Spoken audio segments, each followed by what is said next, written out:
با سلام خدمت دوستان. میخواستم یک گله‌ای بکنم راجع به بارفروشی بچه های میدون بار.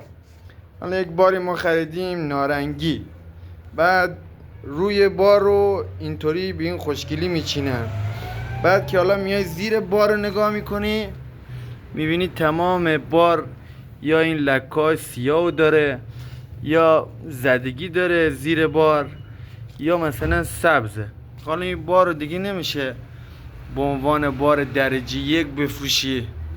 حالا نکنی از دوتا سبد، این سبد دیگه زیرش نصفش اینطوریه، یا پر برگ زیاد داره.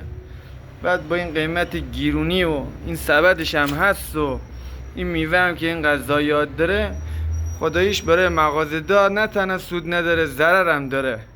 خواهشاً اینطور مثلا زیر بارا رو اینطوری نچینین، نذارین، حقیقتا انصاف نیست.